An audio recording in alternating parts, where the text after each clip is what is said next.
Hello, and welcome to our Women in Film Hall of Fame episode. Today, we will be paying tribute to the masterful storytellers who have shaped the very essence of cinema as we know it today. We will be inducting different women in different categories and inducting them into our Film Coven Hall of Fame. Gather around, one and all, as we celebrate the magic of women in cinema at our Film Coven. We're your hosts, Kelli Mehan and Melissa Woody, and today we are doing our Hall of Fame of Women in Film. I'm super excited, Kelli. That was a lovely little intro. Oscars worthy, my darling. Like, very beautiful. Puts us right in the vibes of what we're doing today, which is celebrating these wonderful women who we feel have made some big achievements. So it was so hard, Melissa. Like, they say it's an honor just to be nominated, but like our shortlist was a long list for like every category we're doing today. So hopefully this may be something we can pick up in the future. How are you feeling about today's episode? Yeah, no, I definitely I feel like we were inspired by like the Oscar season of it all and like our theme of this month of women in film. And it was like, how can we like honor all these great women in this countdown style episode? And yeah, Kelli was like, we should do a Hall of Fame. And I was like, yes, because it's like, I don't want to choose winners because I'm just like, everyone's a winner. Yes, exactly. It's just that I think a big ethos of the whole Film Coven project has just been learning more names and diving into the history and just speaking more about it. So we never have thought like we're the expert on all things women and every single woman who's working. Like, we know it. We've never sat from that viewpoint. It's been more for us to dive into it all and look into these bodies of work and what these women have achieved and just celebrate it. That's always been what we've about. So I'm really keen to get into today's episode. Yes. So we're going to start with our first category, and we have some videos for this episode. So I'm going to go ahead and play the first video.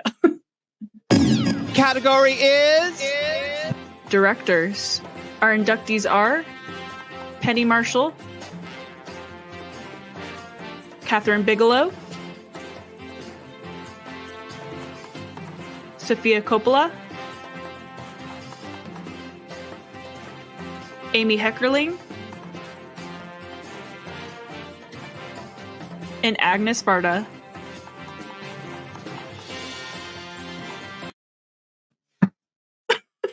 You hit me with the room full and expect me not to have the most major reaction. Backstage, I just absolutely flipped out because I had not seen it. So when I hear category is, that sends me. Well done. This category is for female directors who have had a big chunk of success already in their career, who have been a bit of the paved the way for people.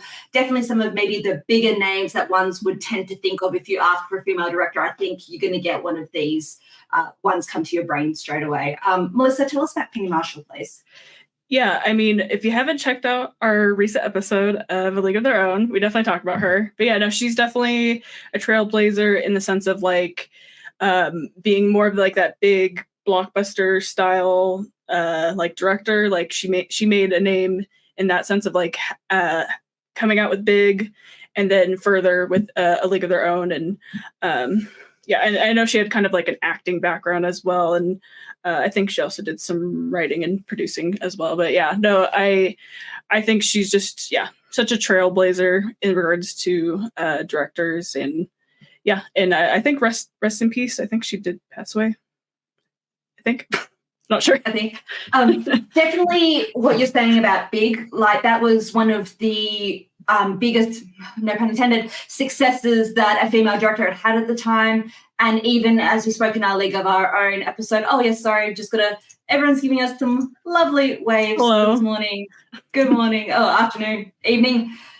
Good to you all, especially because on League of Their Own, it says, from the team that brought you big. And so I love that in that span of time, like she's definitely cemented herself as a great female director. And not only that, the comedy side, I think women in comedy we've talked about before is still a bit of a touchy subject. Well, not touchy subject, but at the time it was definitely a bit of a stereotype. Women aren't funny, all that sort of thing. So to see that she just proves that wrong is amazing. Tell us about Kathryn Bigelow. I think this is definitely one of the probably the biggest names, being the one to win an Oscar first and to do it for a lot of action movies and things like that. How did you first come to Catherine Bigelow? Yeah, I felt like we had to include her. I mean, she was the first woman to win an Oscar in directing, like amazing. And it wasn't even that long ago. And we've seen some more since then, which has been amazing. But yeah, she was the first.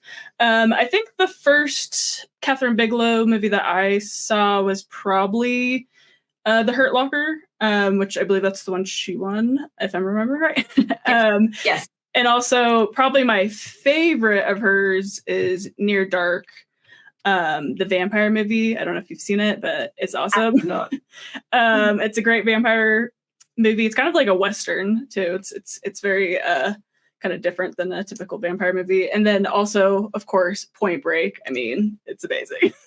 That is the one for me. That was one I was very surprised was directed by a woman, because for the longest time growing up, it felt like a very like dude movie. You know, you always hear a lot of men love to reference it and things like that. So when I found out it was directed by a woman, like, that is just so cool.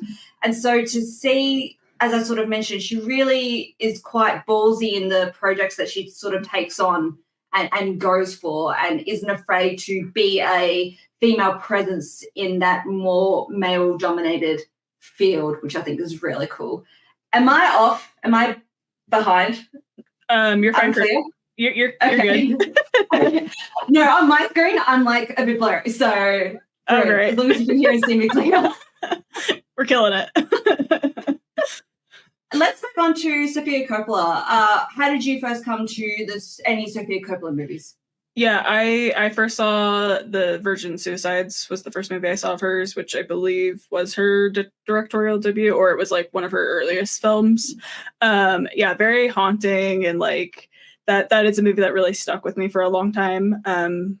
Just the subject matter of it was heavy, but you didn't see anything, and I thought that was really, really effective. And I actually, our friend Bill of the show, he recently invited me to his work movie club, and we talked about Lost in Translation, and I had never seen that movie before, so I just watched it actually within the last week, and yeah, I thought it was a really amazing film, about human connection and just kind of maybe loss of emotional intimacy with like the closest people in your life kind of movie.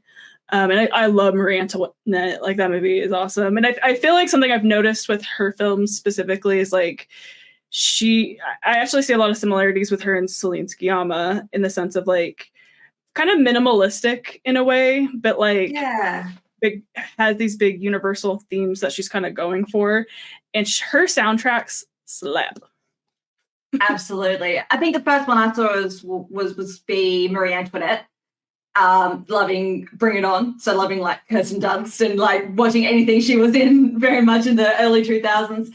And I agree. It's like all that set design and just the soundtrack and whatnot. It was very, it was a bit of a statement, even if it didn't do super well. Like, to me, I was like, oh, wow, it's when I was coming to the time of like learning about directors and like taking a bit more interest in the process of the movie making and those, not just the acting performance side, but everything that goes into the world of it. So I always found that interesting. I liked The Bling Ring. That was good. And then I've come to a lot more of the films later with The Beguiled, and with Lost in Translation was one as well that I've only watched in the last couple of years. And it was definitely like, I really wish I had watched this earlier, because it really hit something inside me. And I was like, this is brilliant. And as you sort of said, it's like that loss of emotional intimacy, which is so funny because it makes you emotionally invested in the movie. And I love your use of the term minimalistic style, because it is that. It's just a more taken aback approach to it in that film. And then that somehow is able to draw you in at the same time. So I like that comparison a lot. Melissa, anti-heckling. It's definitely one I came to through Clueless. I mean, I love this woman's ability to take something that's a well-known premise or idea, like something from literature that's already been adapted, and just give it a twist, give it a modern take and tweak on it all. It's fantastic. I think Clueless, like, I can't speak about this movie enough, and sometimes I feel like I'm not alone on an island, but I'm like, this is like high art right here for a lot of what I want, because it's able to, as I sort of said, bring something old and give it that fresh take, and just the way it's able to encapsulate everything that was happening in the 90s. It's the cast, it's the dialogue, it's the set, it's the costumes, it's everything comes together to create a modern day Emma. And I just think you needed to have a woman's point of view to see through the eyes of Cher. I think it's well directed. And it's just hilarious. As I said before, there's still that stereotype with women in comedy and female directors. So that humor shines through better through that lens. What are your thoughts on Amy Heckerling? Yeah, no, she definitely, I feel like the theme kind of with her movies that she's involved with, yeah, definitely a lot of comedy. But I feel like she adds a lot of like charm and wit to it all.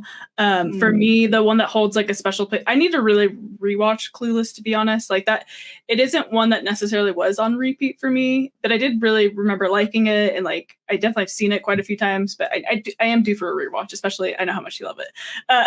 But the one that really holds a place in my heart is Fast Times at Richmond High. That's just one I watched probably too young.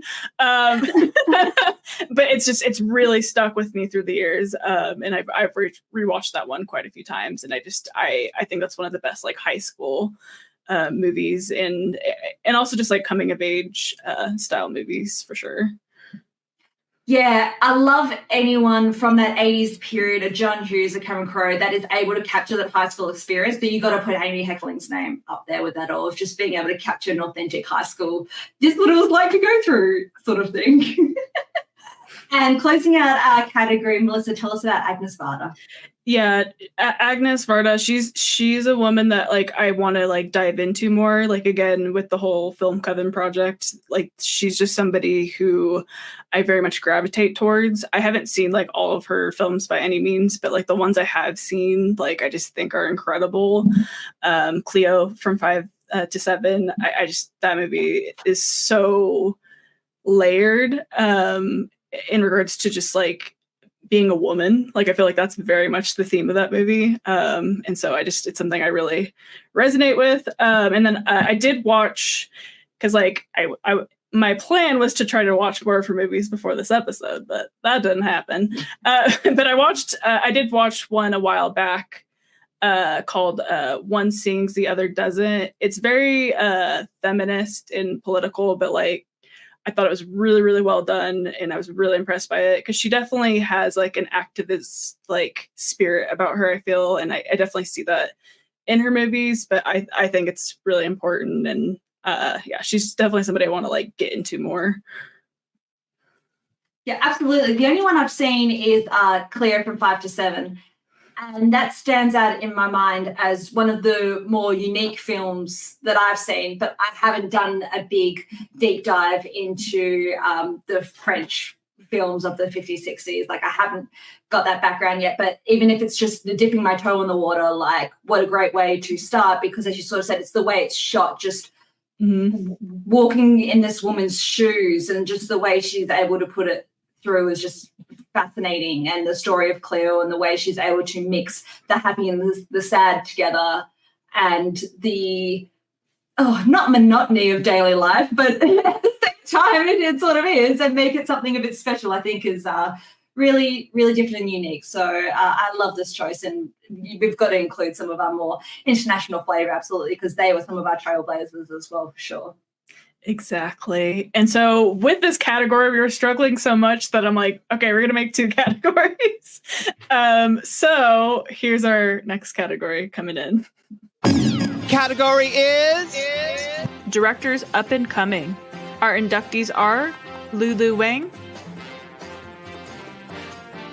Julia DeCorno, Chloe Zhao, Charlotte Wells, and Celine Song.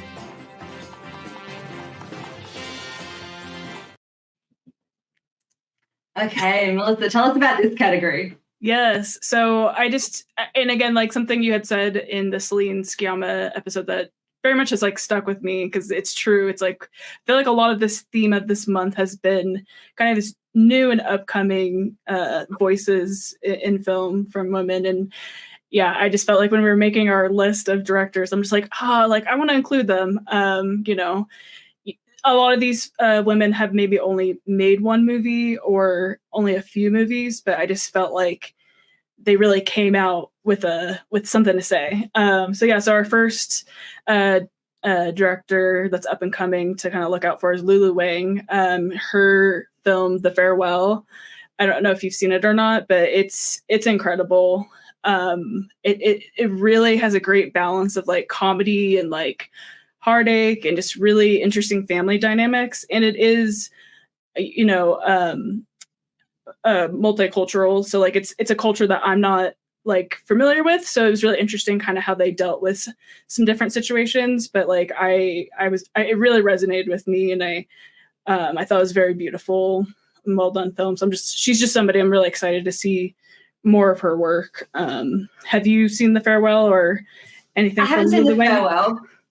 Not yet, but it's something I'm definitely familiar with because it really did sort of burst onto the scene, especially around that 2019 awards period. You were really hearing that, and being such a starring vehicle for Awkwafina as well. I think that was a lot of driving force of the buzz and just how it presented that multicultural viewpoint that we don't get to see as much in offers. So I'm really glad that she's carving space. She's making space at the table to tell these sorts of stories that's not everyone's home life. So it's nice to get a peek into it and see how other families are maybe going through that subject matter. So it's one I probably won't be able to see because it's heavy. But I would be keen to see what other stories she wants to tell.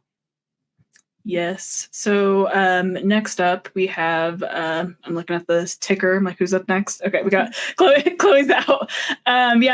Chloe, I feel like she's a really interesting one because, you know, we had this very like minimalistic film of No Man Land that almost felt like a documentary. And then switched to the Eternals, which is like an MCU movie. So she's just somebody I'm really interested in because it's like, wow, that's quite a different, like just the variety, I guess, in her work so far.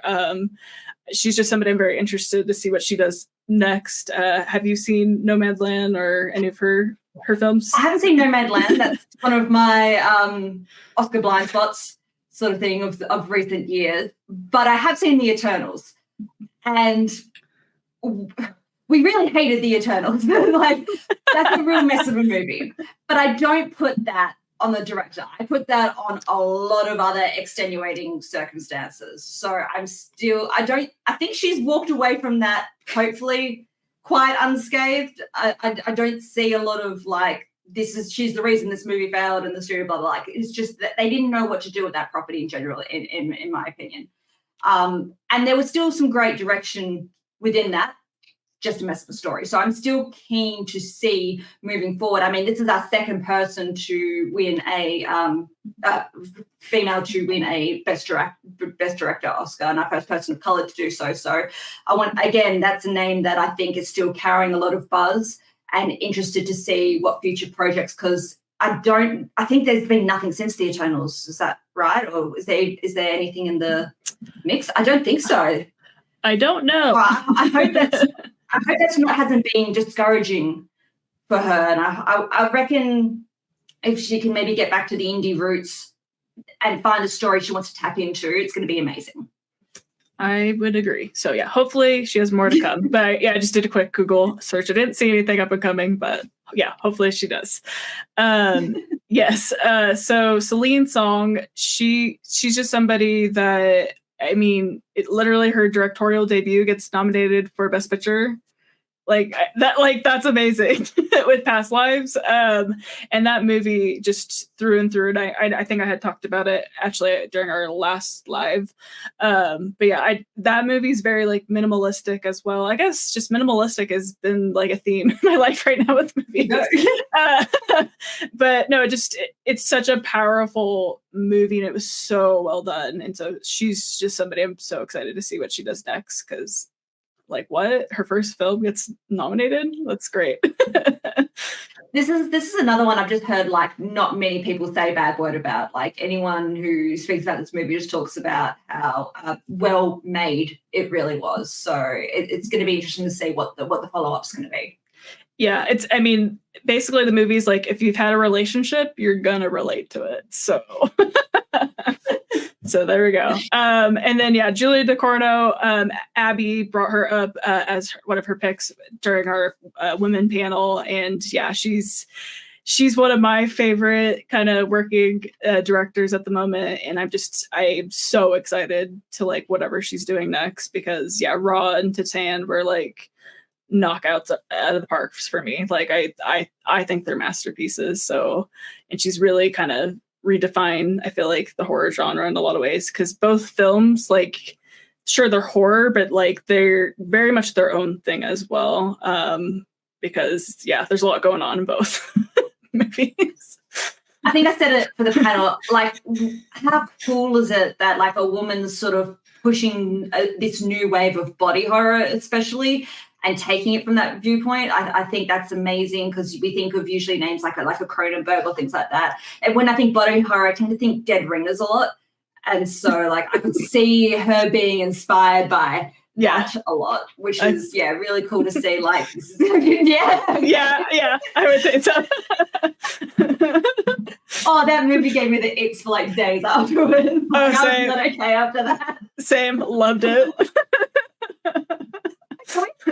To that. Yeah. I was like, oh my god, Jeremy Irons, yes. And who closes out that category, Melissa? Charlotte Wells. This was probably like my most selfish pick, so sorry. After Sun is a masterpiece. It is something that so deeply affected me, like on so many levels. If you haven't seen it, so recommend. I feel like her way of storytelling is super unique, and I was just blown away that this was her first movie, and just like the performance she was able to get from it, and like the editing was amazing, and just a really interesting way to explore memory as well, because I know it's definitely a thing that a lot of directors kind of use as a theme, as memory, but like I thought this was a very unique kind of fresh take on that. So yeah, After Sun, amazing. And I'm so excited to whatever Charlotte Wells does next. This is another one that I haven't seen for the sensitive subject matter. Michael keeps telling me, he's like, Kelly, you just need to watch it one day because you're going to love it. I'm like, I bet I will, but it's about, for me, at this stage of my life, it's about picking the things that I know I'm going to be able to sit down and enjoy and aren't going to disrupt my daily life and my daily mindset. And just unfortunately, a lot of these great stories that these women are telling that I will probably relate to is probably the reason I'm not watching it. I totally get it. And like, I'm so the opposite. I'm like, let's get comfy. Let's go. No, I will retreat to my Disney bubble like every time. But how great, again, that we're getting these. I think a lot of these are more drama-based, more indie-based, and more sweeter, human, interesting type stories that we're sort of seeing. So that's really cool that we've got this generation of filmmakers up and coming and telling these sorts of stories. And they seem to be touching a wide range of people and getting this critical praise, which is really cool to see. I completely agree. So moving along, we are up to our next category is... Category is costume design. Our inductees are Colleen Atwood, Ruth E. Carter, Sandy Powell, Irene Sharaff, and Edith Head.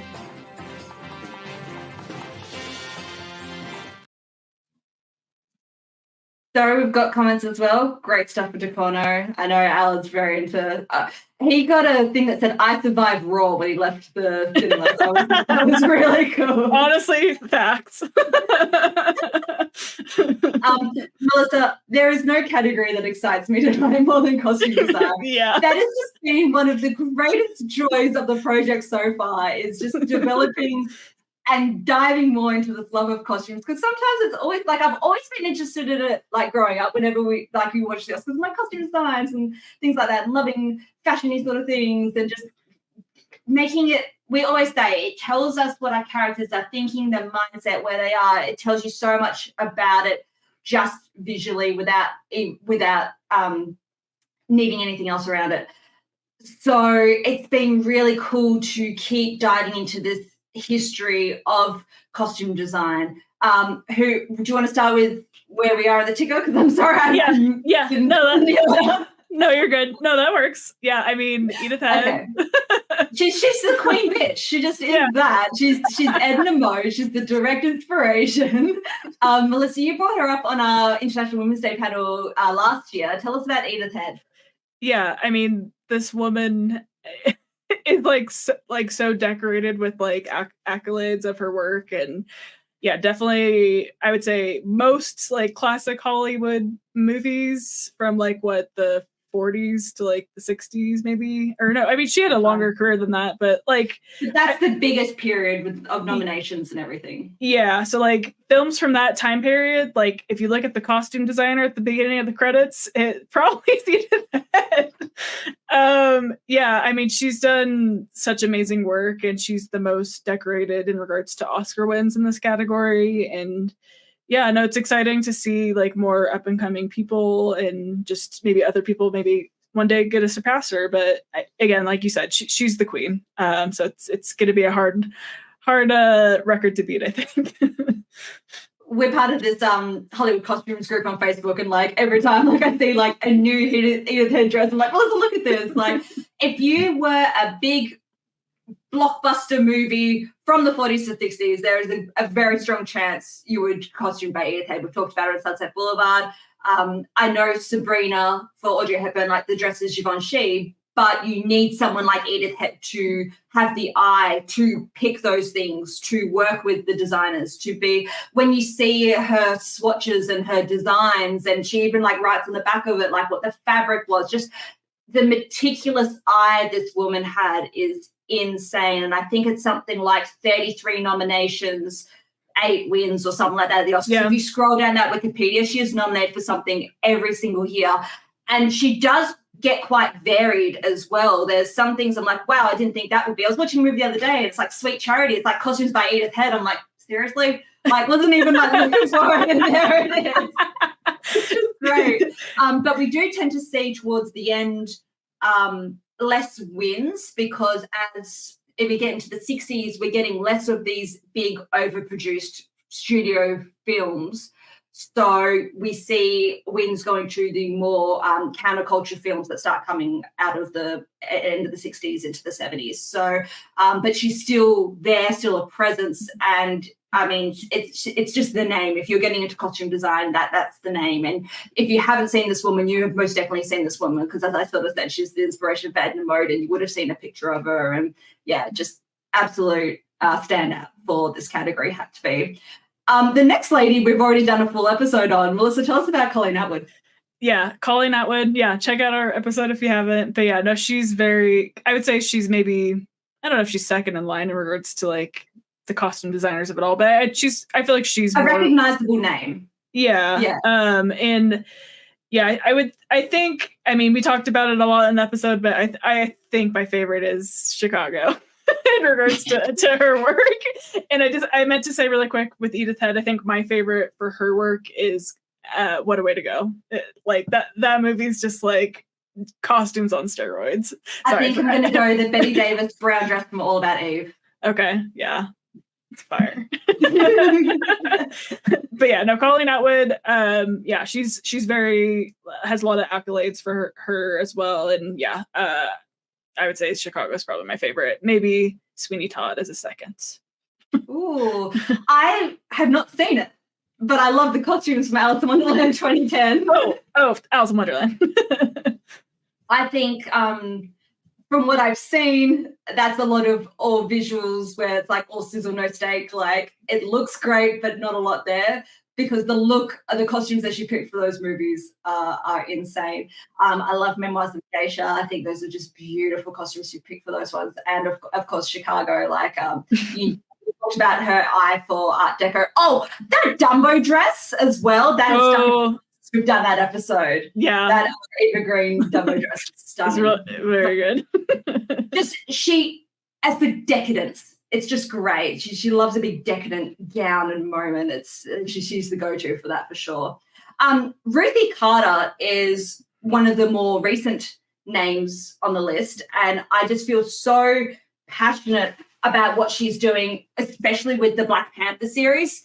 I remember watching her on a panel talk about the red dress that Okoye wears in the first film, and talking about how they needed to go about it, that you're building for an action star, these superhero, these women that are our current day gods and goddesses, basically. You needed something that could have movement and that you can kick ass in. So she ended up getting ballet dancers and getting dance material to build this gorgeous red dress out of. And that's just always stuck in my mind of how much passion someone has and for their work, that it would be fun to figure out this puzzle, because some of these older dresses that we've talked about before, they're very ornate, very built in, and you need to, you maybe not a lot of movement in them. So how do you go about the process when you need someone to be amazing, kick-ass, but look gorgeous in it at the same time? And this red dress, when she's on top of that car and it's flowing around, like it's just burned in my brain. And the way she makes Angela Bassett just look like a queen, like all the costumes of the people of Wakanda, she's brought this wonderful culture to the screen. It's just great. What are your thoughts on Ruthie Carter? Yeah, no, I completely agree with kind of what you just said. And yeah, like I think something about her work that I've noticed is very much honors the African kind of culture and experience, and like does the research and has those details in her work, and it's really incredible to see. And I feel like it adds to that more like authentic, I guess, feel to it all for the movies that she's costume designed for. And yeah, it's pretty amazing how far back her work does go, because one of my favorite movies of all time is Do the Right Thing, and that the color palette in that movie is amazing. And I'm just like, it's maybe not as like showy as like what we were just talking about with like Edith Head and Colleen Atwood, but like just the everyday kind of Brooklyn late 80s, early 90s look, it was just top notch. So I had to shout out that movie. But yeah, Black Panther, though, those are definitely more of the ornate kind of like style of clothing that we get to see. And yeah, just the details of it all, I feel like are really, really effective. I think you hit the nail on the head when you look at that filmography, like the authenticity really shines through. So absolutely, I love anything she's going to be doing. I'm going to be keeping an eye out for that. Melissa, tell us about Sandy Powell. Yeah, Sandy Powell. I feel like she's somebody that I do see quite often, but maybe not as often as like Colleen Atwood, at least from the movies like I typically watch. But I think the one that I want to shout out has to be Cinderella 2015, because yes. Even though I have some problems with the dress, overall I really, really liked the dress. It's mostly just the butterflies, just too much butterflies for my taste. But overall, like I thought they did a really great job with that dress. I haven't seen, I feel like, a lot of maybe the movies she's done, but she just is somebody that I maybe want to look out for more. Do you have a favorite Sandy Powell look, or what are your thoughts? It was definitely a name I wasn't familiar with, and then I started looking at the filmography and I'm like, oh, because I think with the costume designers, you really start to see that eye and that point of view. You start seeing everyone's real distinct style, and everything starts to like domino into place, and you sort of be like, oh, I can see how this has led to that and the connections to that. I think the Branagh 2015 Cinderella costumes are a standout. We talked about it in our episode. It's a standout. It's not just even the big dress. It's all the Lady Tremaine outfits. It's the stepsister outfits. Like, it's really just got that British sensibility to it, mixed with that little bit of French twist, because the 2015 Cinderella film is very British. It's all British casting and everything, so you can see all that sort of really come through. Melissa, is there any other ones that you really like? Yeah, I just remembered The Favorite. She did the costumes. Yes. For The Favorite, and then also Carol, which love that movie. Ooh, nice. The last person closing out our list is a name that we just added like a few days ago because as I was doing the look through for Edith Head, I'm like, who is Irene Sharaf? And like, how is she also really nominated and what costumes? And I've just watched Hello Dolly for the first time and loved that. So like this. And then when I saw she won for The King and I, like, I really think that big coat and everything are some of these standout pieces. So, and when I started looking through it, you can see the battle between her and Edith Head. Like, she gave her a run for her money in like the 50s, 60s. So, if you weren't a big piece directed by Edith Head, then there's probably a chance you had a piece done by Irene Sharaf. And this is, as I sort of said at the top of the show, we're trying to learn these names and try and get more into it all. And this is someone that I'm going to be looking up for sure and just now I'm going to keep my movie watching eye out for when I'm looking through the credits and see that name. Yeah, no, this is somebody, that Kelly was like, hey, let's maybe throw this person on. I was like, okay, who is this? Because I was not familiar with the name at all. And then when I started looking, kind of same thing, I was like, oh, okay, yeah, like I definitely have seen her work. I just didn't know. I would say probably my favorite, at least for my memory of when I was looking through it, is probably American in Paris, especially like those like kind of, I guess, dream sequences or whatever, like just really cool costumes and kind of set design going on in that movie. But yeah, no, she's definitely somebody I need to look out for when I'm watching my classic films. And like, is it Edith Head or is it Irene Sharaf? That's going to be the look. Absolutely. All right, moving right along, we are up to our next category. Category is Writing. Our inductees are Diablo Cody, Joan Harrison, Nora Ephron, Nancy Myers,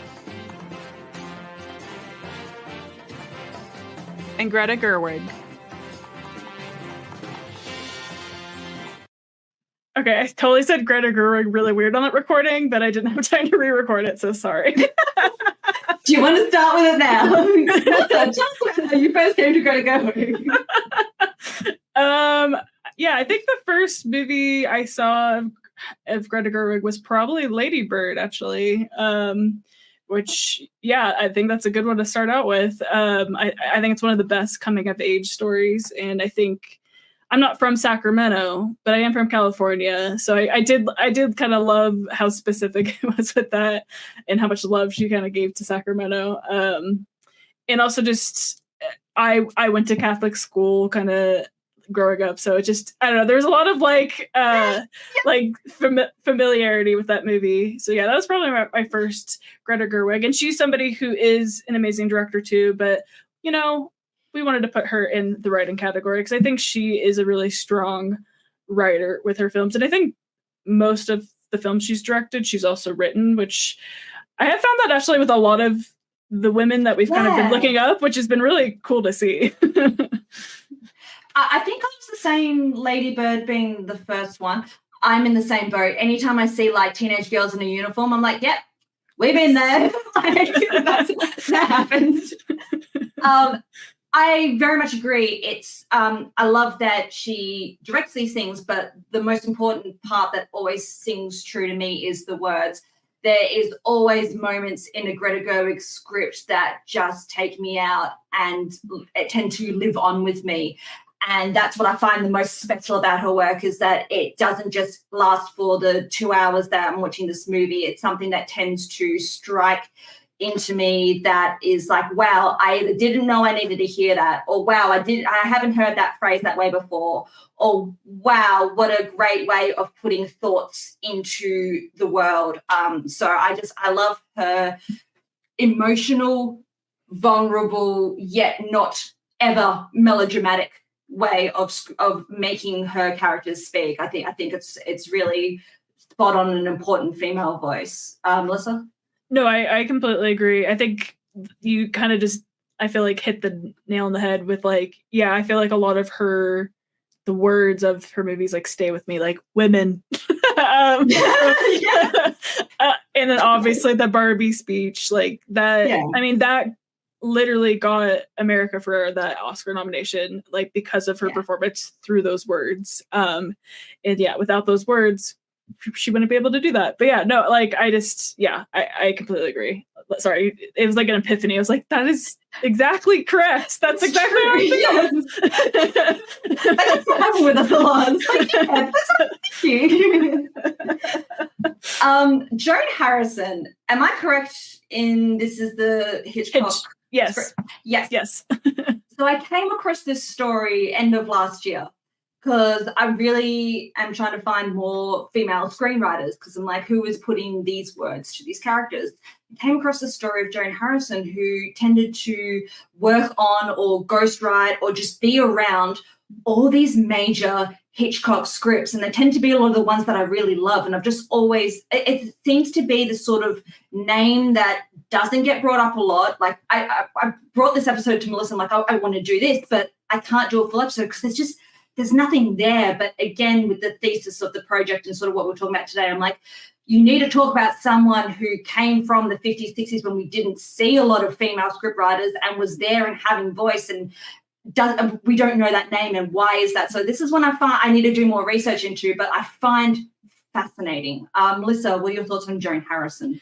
Yeah, so like when you had brought the name, I was like, oh, okay. I wasn't as familiar, and I was like, oh, okay, Rebecca, I see you, girl. Yeah, because like that movie for me it's probably my favorite Hitchcock, I think. Same, and it's something about coming from the Daphne du Maurier book as well. Like that is just women viewpoint and so much about like the way we interact with each other and how we can live in each other's heads without even needing to be there. It's just insane. So you do need someone to bring those words into life. Sorry, I cut you off. I got excited. No, I love it. No, I like completely agree, because I think that's maybe why that movie maybe works so well for me, is because she was behind some of the writing, which I didn't actually know when I was watching it, but like, since you brought the name, I like did a little bit of research and I was like, oh, okay, that makes a lot more sense. Now I want to kind of rewatch Rebecca with that perspective of like, oh, a woman was involved in this process, and I love that. And that movie also has amazing gay subtext, which I mean, you some people even say it's not even subtext, which I kind of it's just there. But I just also when I was doing kind of research for this episode, I did notice, so she's not officially like on the ticker, but Alma Reville, I just wanted to shout her out.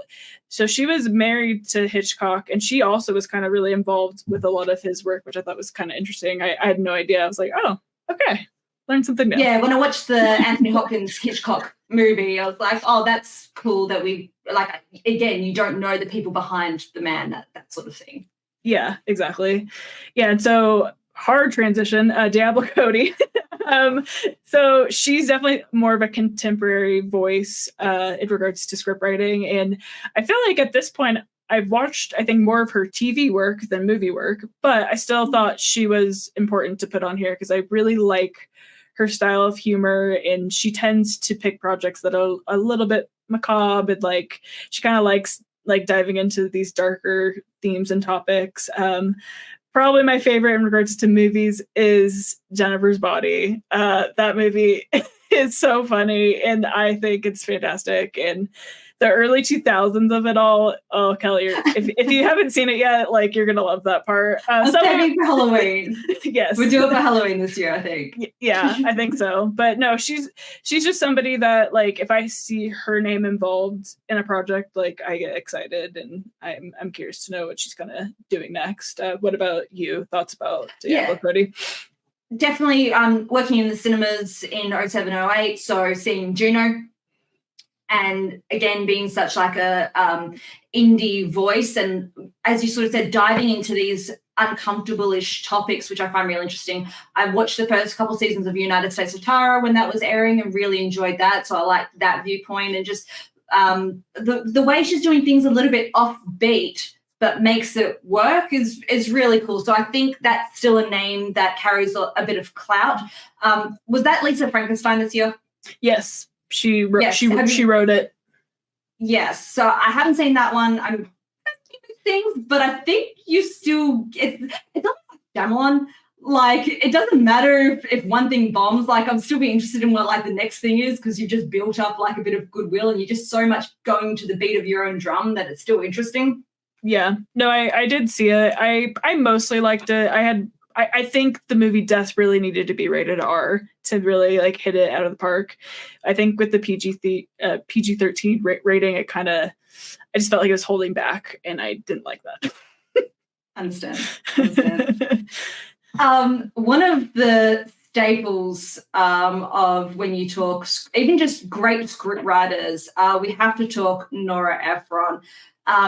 Just the name in romantic comedies, I think. If you talk When Harry Met Sally, you talk about Sleepless in Seattle, and You've Got Mail, like those are just the biggies. They will be the mainstays. They are the ones that you hear people talk about, and then you watch it and you go, now I get why people talk about that. Like, I didn't watch When Harry Met Sally for like until I was an adult. And again, that's another one I was like, I would have loved growing up on this because of the interactions. It's the witty dialogue of it all. They're just so sharply written. And when you hear like it's sort of taken from, I love a creator that puts themselves so much into it. And so you can feel that come through. Melissa, what are your thoughts on Nora Ephron? Yeah, like when I'm thinking of romantic comedies, I'm thinking of Nora Ephron for the most part. When Harry Met Sally for me, I think is probably the best of her work. And I absolutely love the movie. I grew up with it. I'm also a romantic, so I'm just like, I'm here for this 100%. It's such a good balance of like comedy, but also a great romance story. Maybe one of the best, if not the best. I'm in the camp of Billy Crystal, but there was a whole debate with some friends of is Billy Crystal bangable? And I say yes, because apparently some people don't believe that he is. Anyway, yes. Yeah. Question mark. Another question I thought of until today, but yeah. Go on, Kat. This is very giving me The Office, like, is Hillary Swank hot or not? Like, give me that episode. Yes, but I think Billy Crystal can get it, so I think it works for me. There's like some commentary of like, oh, that it doesn't work for me because it's not a believable kind of romance, but I think it works. I don't agree with that. Yeah. I'm still going to go with You've Got Mail, though. I love the 90s aesthetic of it all. I love the fact that, Meg Ryan's character owns a children's bookshop, which is obviously my freaking dream. And even the fact that it's called The Shop Around the Corner because it's directly inspired by, like, it's just those sorts of touches that be like, I love this. I love you. Well played. Like, really good. And closing out a character is Nancy Myers, who is sort of like, these are the twin pillars of the romantic comedies, actually, because if it's in the same way as if it's not an Edith Henderson narration. Yeah, exactly. It's not it's Nancy Myers. They even make a joke in Brooklyn Nine-Nine about like, roast her and pimento bond over Nancy Myers. Like, it's so good. Melissa, I think The Holiday is probably still my pinnacle. That is just such a great, fun Christmas movie to watch. Very rewatchable. What are your thoughts on Nancy Meyer movies? Yeah, I mean, The Holiday, I literally watch it every year. Okay. It's like my guilty pleasure holiday movie. But at this point, I'm not even guilty, or like, it's just, I just love it. It's great. Because I do love a romantic comedy, and I like being seasonal with my watching. And it's just like, this is just perfect for the holiday season. So yeah, I do watch it every year. But yeah, probably my other favorite of hers is The Parent Trap. The Parent Trap. Yes.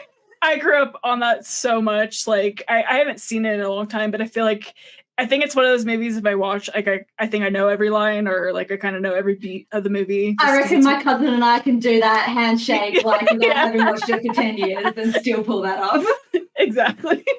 But yeah, I feel like kind of like a wholesome kind of feeling, I feel like, with her movies, from what I've seen. And I think, like, telling the different viewpoints as well, like, even later on we get like a lot more adult, or not just young people stories, like people at different stages of their life having romance. And I think that's cool. That's like there's a market for that, and not many people are tapping into it. And she's like, here's my laneway, let's go. And that's just really cool to see. Yes, love it. All right, moving on. We're almost to our final category, but this is our penultimate one. Yeah, let me go ahead and click the video. Category is Editing. Our inductees are Sally Mankey, Margaret Booth,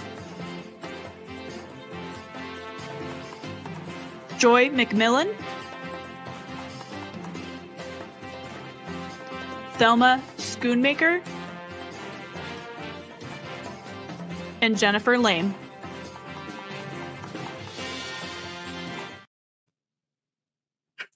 So, babe, this is very much a you category. Yeah. A question I have is, since we've been doing our big project and we've been doing more editing stuff, has this been fun for you to sort of look into these women, or were these names you knew before and their inspirations, or has it come along with the project? How's been your relationship with finding these names in editing?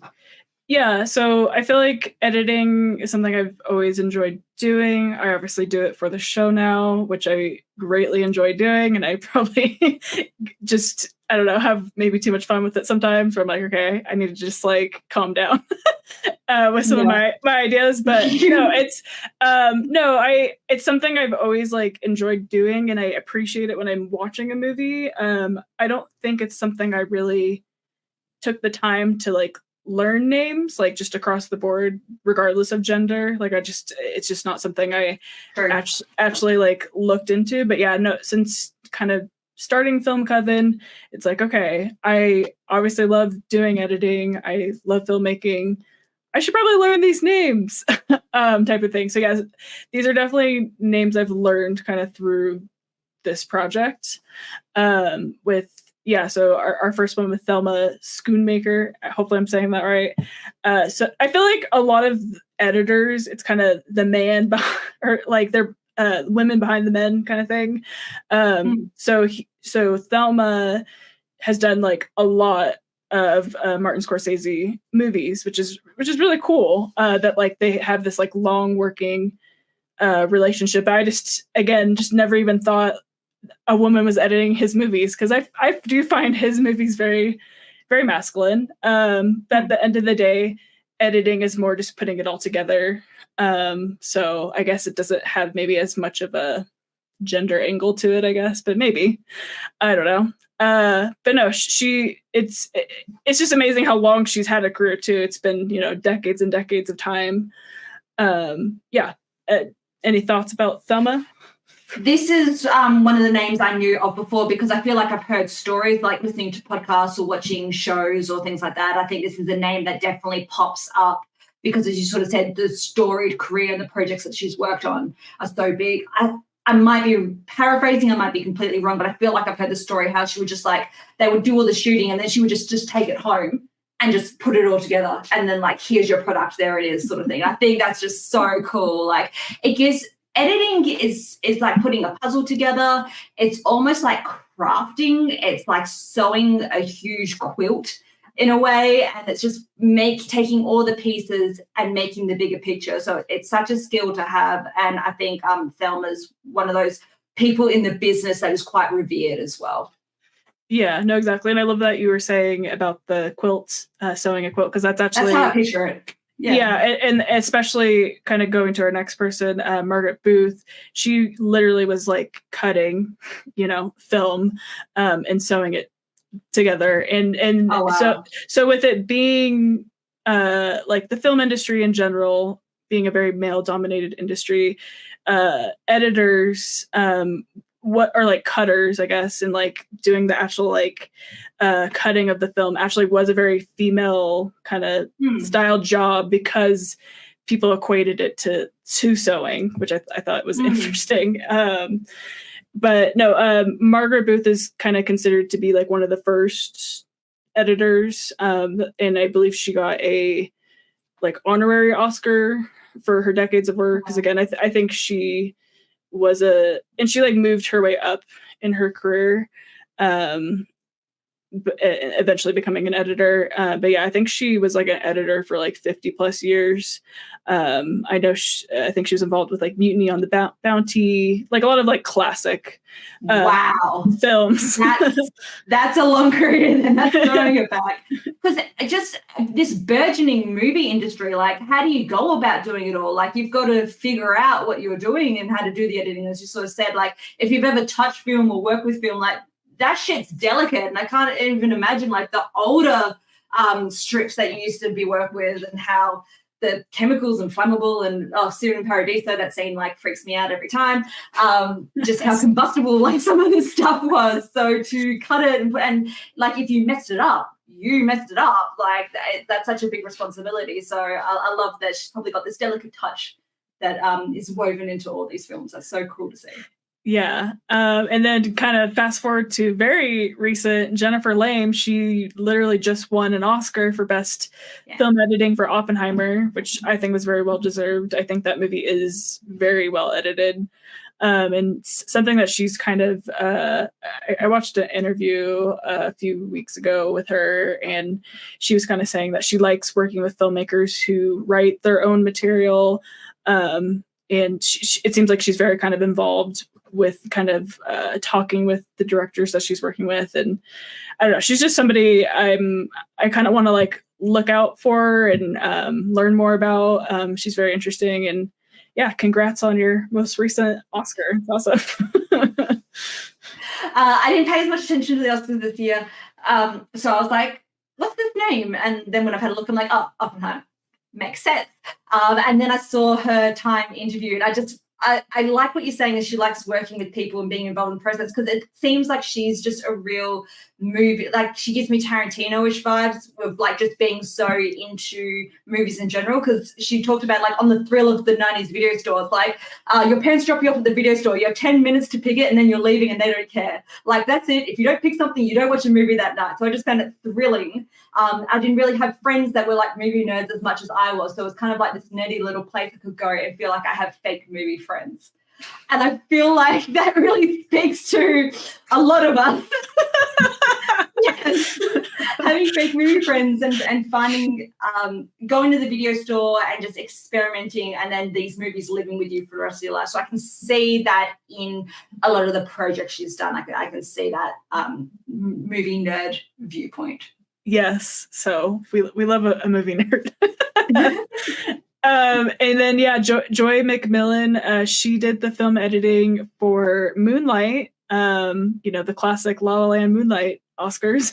But I think Moonlight specifically, the editing, I think, is what makes that movie. So I just thought she was really somebody important to bring up today, because it's told in these 3 different chapters. And it is such a gorgeous film. It was one of my favorites of that year, and very well deserved of the Oscar, in my opinion. But yeah, I just wanted to give a shout to Joy here. Have you seen Moonlight? I've seen Moonlight, and I love what you're saying. It's because you are threading those three stories after the other, and it's about timing. A lot of editing is about timing and knowing the beats that need to be hit and when and where. So I think that was quite skillfully done. Yes, and you brought up Tarantino. Well, the woman behind Tarantino is Sally Menke. I am a big Tarantino fan. Like I really do like his movies.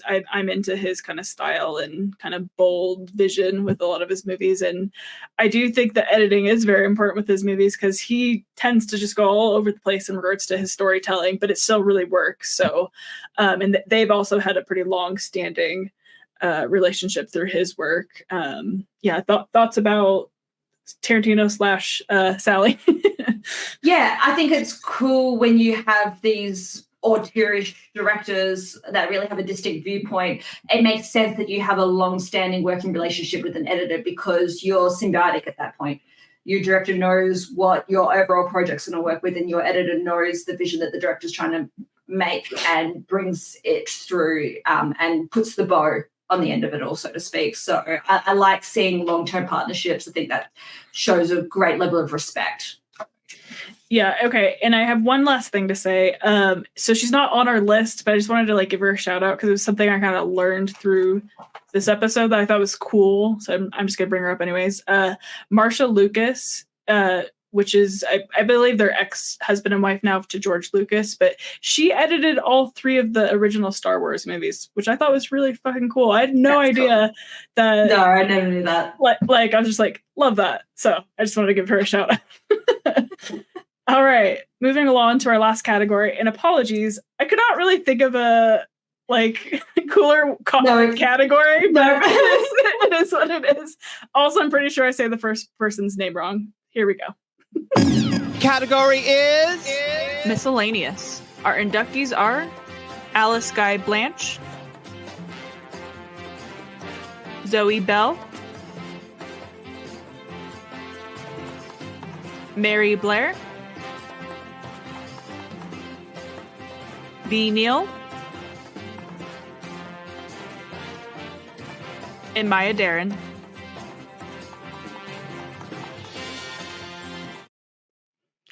Yeah, sorry, Alice. I think the way that you're supposed to say the name is Bloss. I'm not sure though. It's French, I think. Question mark. If anyone knows, let us know in the comments. Anyways. Yes, so this was just, we originally called this like, we had pioneers sort of in a way of just people that are really outstanding in a field and have tended to really made a great name, but we're still figuring out, we could maybe do a full category of, but just that women in these positions that's really are dominating that field and doing greatness. So V. Neal, Melissa, tell us about V. Neal. Yeah, so she is an incredible makeup artist, and I just had to shout her out because, I mean, some of the work she's done is some of my favorites. Mrs. Doubtfire, of course. I think I put that shot in the montage earlier this month, but also Edward Scissorhands. Love that movie. Batman Returns, Beetlejuice, a lot of Tim Burton. I am a big Tim Burton girl, so I'm just like, yes, I love you, V. Neal. Yeah, V. Neal and Colleen Atwood really bring to life a lot of our childhood, I think. Yeah, exactly. Because it is. It's costumes and makeup really go hand in hand and live off one another. V. Neal, I first knew, I think she did, is it Face Off, which is I know that Skin Wars, but I think it was Face Off was the special effects makeup show. She was one of the judges for that. So, yeah, this is late 2000s, early 2010s. I remember that. I remember the show. Yeah, so I remember seeing her on that and her expertise. And, yeah, just makeup. I think I do tend to think costumes more so than makeup or sometimes even just pile it into the one. But definitely the movies we're saying are bringing these creatures and these concepts to life, and you need someone with the skills to visualize that and make it work. So I can't imagine like things like Beetlejuice or the Edward Scissorhands with like those that white ghostly paint. Like that's such a big part of it all. Yes. And moving to our next person, Zoe Bell. She's a badass. So she's a stunt woman, which I feel like just stunts in general are never really shouted out. Yeah, also weird that at the Oscars this year they were like, let's do a little like montage for stunts, and then that was like it, and I was like, okay, I thought they were gonna like announce a new category, but no, the new category is casting, which that's fine, but I do feel like a category of stunts would be cool. But yeah, no, this woman has done so many action movies, with probably the most well-known being Uma Thurman's stunt double in Kill Bill, which those 2 movies, or I know that Tarantino says it's one full movie, the whole bloody affair, but it's 2 movies. But her work in those 2 movies are incredible. Like some of the best like fight action and choreography going on. And I think, this is more of a TV show, but she also was Lucy Lawless's stunt woman. Zeta? Yeah. So cool. So just like this woman, she needs a shout out tonight. I love that. That's what the category is all about. It's like here's the shout out, because it's not a name that I'm familiar with, but now like it's someone like it's nice to bring to attention the efforts that these people are making, and as you sort of said, stunts tends to be something not really highlighted as well, because I guess the point of stunts is to sort of look like someone else, and that's hard, but there's so much hard work and effort that goes into it all, so it's nice for people to get the recognition. Yeah, and she has dabbled a little bit like in acting too. Like she had a role in The Hateful Eight, and also it's that other Tarantino one I can't remember at the moment. I don't know. But anyways. Shout out to Zoe Bell. And yeah, with our next lady, Alice Guy Blash, I don't know how to say it. Anyways, I mean, I feel like has to be said tonight, because she is like considered the first female director, and so I think she's just somebody really important to the history of film and women. So I just need to give her a shout out. I will say I need to watch her movies. I've only seen a few like shorts that are less than 10 minutes type of thing, but she's somebody I kind of want to explore more of her work, just more from like an appreciation standpoint, just because it is very old, but I do find something from those older silent style movies. It's a little harder for concentration purposes, but when I have the moment, I do want to watch some more. Yeah, this is definitely someone I know in name only and of that achievement, but couldn't tell you any of the films.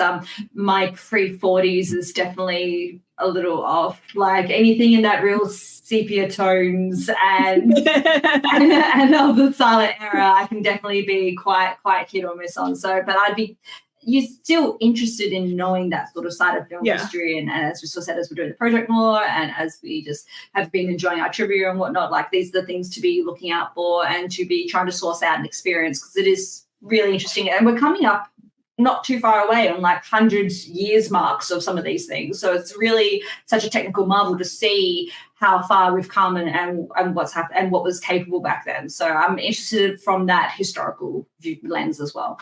Yeah, exactly. That's way well said than what I just said, but agreed. So our next pick definitely like is my selfish pick of, I feel like, of all the picks tonight. was mine's the next one, so just take it. Yeah, exactly. Is Maya Deren. So I watched Message of the Afternoon last year, and I was blown away. I was like, okay, hold on. Who is this woman making this amazing movie? It's like a very experimental style film. I believe it's only 15 minutes long, 20 minutes long. It's like a short film. And I know a lot of her movies are kind of like that. She's definitely like a pioneer in the experimental kind of avant-garde style films, which are movies that I do gravitate towards. The ones that don't really make a whole lot of sense, kind of explore the subconscious type of thing. And the more and more I like learn about her, I'm just like, this woman is so cool. Like she was a dancer, she was a poet, she was a film, like she was an act, because like in Messages of the Afternoon, she's like, she wrote it, she directed it, she started it. And she never worked in Hollywood, but she made a bunch of like very indie films, and just very like beat to her own drum kind of feeling I get from her. So I definitely want to watch more of her movies, because I haven't seen all of them by any means. I've only seen that one. But she's just somebody I'm very like interested. I'm like, okay, add it to my Film Coven binder of women that I want to explore more.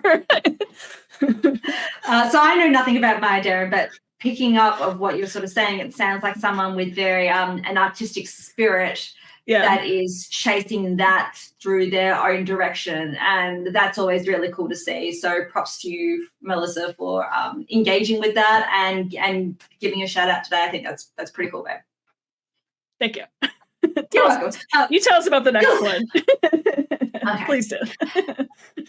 Mary Blair is just someone that the more I love my Disney and get into the history of it, my book collection is getting thick now and have been to I know I just got one yesterday for my birthday. And the first thing is like, look for the Mary Blair work.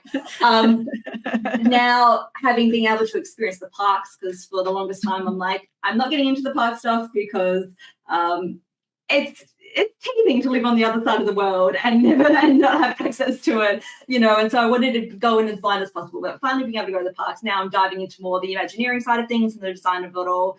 And even when we went on like It's a Small World, as I sort of said, going in blind, I can just be like, that's a Mary Blair thing. And that's that, like, I can just tell this distinct artistic point of view now, and it just speaks to me. I love her work. She's one of the queens of animation, which is a fantastic book. And just to be this trailblazer at a time where women were relegated more to like the ink and paint department, and like, so as you in the same way of editors, like that was sort of like that was the position of women and things, to be one of the lead artistic directors, to be one of the only people on the Goodwill flight to South America for Saludos Amigos and the Three Caballeros. I just think she's a Disney legend. She is a Disney legend, but I'm so glad she's getting celebrated, and it seems to be one of those names we're seeing a lot more of as well. When I went over there, you would see designs by Mary Blair, and even on Disney Store for Christmas, I got table runners of Alice in Wonderland. They're like Mary Blair designs. Like, you're just starting to be able to see those more. Because with Disney, I think we tend to think like that's the overarching name, and that's it. You work for Disney. You don't have your own viewpoint as much as maybe you do in a Pixar, where you're a pig doctor or a rat bird or things like that. So it's cool to see the names within Disney that have contributed to our childhood and to our world of wonder start to get those accolades. And Mary Blair is definitely one of those forefront names for me. And even last night, Mum and I were watching Behind the Attraction, and they talked about in the Contemporary Resort how she's done the big mural over there and people still go look at it. I'm like, wow, it's just enduring part of the brand, and the imagery comes from her. So I love, in the same way, like anytime I see Edith Head now, I'm like, oh yeah, that, like, it makes sense. Now when I see Mary Blair things, I'm like, yeah, that's just so inspiring and amazing. So thank you for letting me include her in our miscellaneous today, because for like an artistic direction sort of thing, I think, yeah, she's quite up there for me. Yeah, no, she's somebody who I didn't know before you had brought her last year on the women's panel. You had brought her as your woman in film. And yeah, she's just somebody that I do want to kind of dig into more. And I do love her work, like she definitely brings this very like creative and artistic approach to the animation, but also I believe she helped design Small World. Yes. And like that's one of the most iconic rides ever.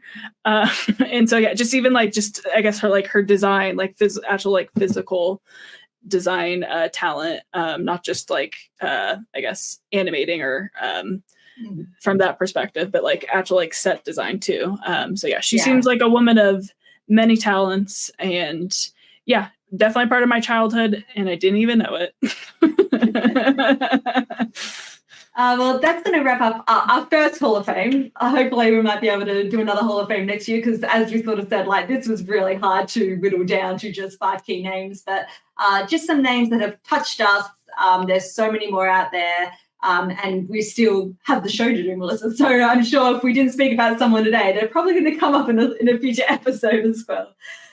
Melissa, anything to end off today, and where can people find us? Yeah, no, this was a lot of fun. Yeah, I'd love to do another, Hall of Fame style episode of sorts, because this was a lot of fun. And yeah, you can find us all over the internet. We're on X, we're on TikTok, we're on Letterboxd, Instagram, all those places. And yeah, if you're new here and you haven't already, please subscribe. That's always helpful and great. But until next time, stay magical, everyone. Bye.